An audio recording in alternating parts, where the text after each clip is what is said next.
Yo, what's up mga boss? Gandang gabi po. Ito, may konting katanungan lang po tayo kasi may mga kapatid tayong rider na nagtatanong about kay Lalamove. Syempre, sasagutin natin yan mga boss. Pero bago dyan, huwag nyo kakalimutan ni share and like and subscribe dito sa YouTube channel ko. Kaya yun, let's go!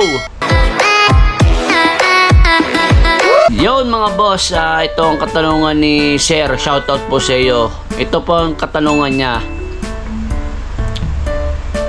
Yun, bali, ang masasagot ko po dyan, boss, ay ano pag naubos yung lifeline dito sa may Lalamove. Ito, nakikita nyo ba ito mga boss? Ito, yan. Ayan mga boss, bali, ang masasagot ko dyan, para sa akin, ayan kasi yung tinatawag kay Lalamove. Parang ano yan, boss apat na buhay yan Yung 4 bar na yan sabi ko. Alam ko na content ko na to, pero dahil dyan nagtatanong ka, sasagutin natin yan.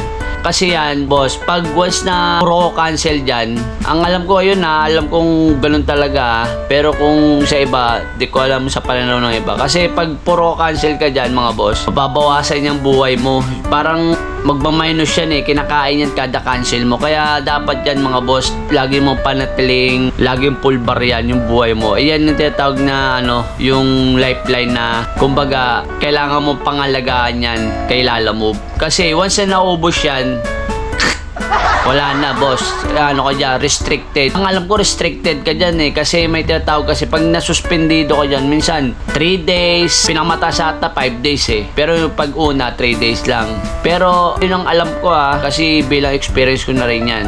Una 3 days, pangalawa 5 days. Pagtapos yan, minsan nga hindi pa naubos yung lifeline na yan bigla ka na lang mababan. Mismong ban talaga restricted ka. Basta na restricted ka boss, walang nakalagay doon na day na suspendido ka 3 days so 5 days, walang nakalagay, automatic ban ka dahil doon sa violation mo. May tinatawag kasi doon na rules kay Lalamove. Once na na-detect nila na matindi ang violation mo, kahit puno yung lifeline na yan, automatic restricted ka, magugulat ka lang, wala ka lang booking, hindi ka natatapunan. Kaya kailangan nyo pangalagaan yung buhay na yan. Ayun ang tinatawag na pinakamahalaga kay Lalamove. Kailangan nyo ingatan niya kasi once na naubos yan, nako, sayang, lalo magdi-December. Real talk, sa Lalamove o sa ibang platform, maganda talaga ang biyahe para sa akin Para sa akin yun di ko alam sa iba. Kasi yung iba mga nag-iinarte. Ewan ko sa kanila.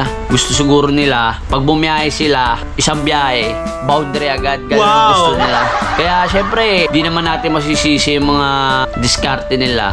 Ang diskarte kasi sa Lalamove mga boss, biyahe ka lang ng biyahe. Kasi di mo mamalayan niya yung pera nung pakonti-konti, pagdating ng hapon, naiipon yun, lumalaki. Ganun yun diba?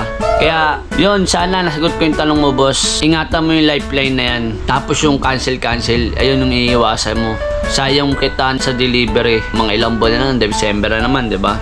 Lalo na pag nagtag-ulan. Magtatagulan na. Tiba-tiba na naman yung mga rider niya. Manawala sa akin. Alam ko yan. Kahit di nila sabihin, alam ko yan. Kaya yun, sana nasagot ko yung simpleng tanong mo, boss. At maraming salamat sa comment nyo. Siyempre, lahat ng mga Lalamove natin dyan at mga ibang platform dyan o mga sino man tao ng mga nagdadrive, ingat po tayo lagi. Diba? Kasi ang disgrasya, nandyan lang po yan, nakamasid lang sa atin. At syempre, sasabayan mo ng konting dasal at pasasalamat. Kaya yun lang mga boss. Sana kahit pa paano na-share ko yung sinasabi mo, boss. At maraming salamat po.